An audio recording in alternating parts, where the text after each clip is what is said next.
The backdrop of the Harlem Renaissance was Yes. Prohibition. There were over 500 speakeasies here. Wait a minute. We had just as many speakeasies in Harlem as present day we do churches. Exactly. My name is Tren'ness Woods-Black, Harlem's queen of hospitality and the granddaughter of Sylvia Woods, the queen of soul food. Over the past 25 years, I've made my mark in the culinary world as an entrepreneur, philanthropist, and event curator. My heart has always been in Harlem, so I'll be sitting down for a one-on-one conversation with local culinary voices to find out where they started, how they're building for the future, and their deep ties to our beloved village. 6-7 orange interview, take one. Oh my goodness, hey. How's it going? Good to see you. You look stunning. I love the African queen here, Thank too. you, thank you. You know, just repping for the culture today. Yeah. Okay, so obviously I know this very distinguished, handsome person sitting across Thank from you. me, but tell us who you are. My name is Karl Franz Williams, and I am the owner of 67 Orange Street in Harlem. We're a speakeasy cocktail bar, mixology style. We've been open now about 13 years, believe it or not. So I know that the name is a little, quirky. People like 67 Orange Street. I never heard of a 67 Orange Street in Harlem. Well, it's actually a lot of history behind that name. It was the last known address of Homage Dance Hall. It was one of the first Black-owned bars in Five Points, which, kind of a precursor to Harlem. It was the first free Black neighborhood in New York City. And so what really defined this bar was the impact it had.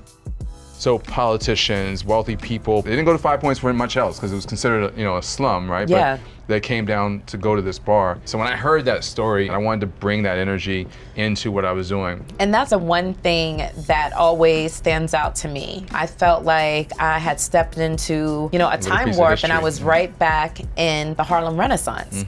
That was a lot of what I wanted to tap into, legacy and history. And being in Harlem in particular, I think that's really important. Before 67 Orange, there was no such thing uptown that you could go to, a place that you can patronize and get craft cocktails. And then what was really a game changer for me is how you integrated everything so thoughtfully, from your bartenders, not only their talent, but their uniform with the dapper attire, the suspenders and everything. I'm really proud of the impact that 67 has had both on the economy of Harlem, on the culture of Harlem.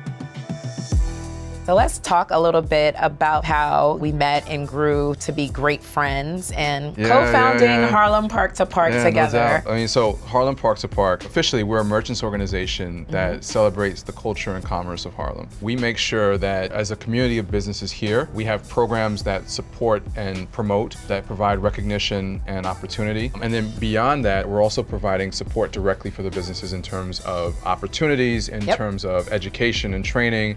There were 9 of us then, there's over 250 of us now, and the organization has done amazing things. You and I continue to work closely as members of the board.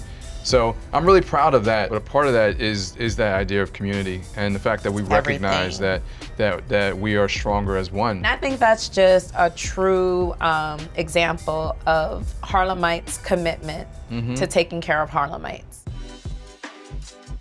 What's the future? What's the next 15, 20 look like? I'm exploring other opportunities right now in terms of opening some new places. I do have another bar called The Anchor, which is in New Haven, which is also doing really great. But I also developed a ginger beer while I was at another bar that I have that's since closed. And I was like, why not commercialize this? And the response has been amazing. It's called Uncle Waithley's Vincy Brew. The thing that's super cool about it is that we have Scotch bonnet pepper in there, so the only ginger beer on the market with that. And we'll be in Whole Foods in October. But I think for 67 Orange, we're committed to this neighborhood and to Harlem and making great drinks and creating great experiences and stories for the long term. Well, listen, one thing is for sure, you definitely have been at the cornerstone of some of my most epic nightcaps. So kudos and much congratulations on the ginger beer. I really appreciate you, brother. Yeah, thanks for having me. Absolutely. Cornbread hugs.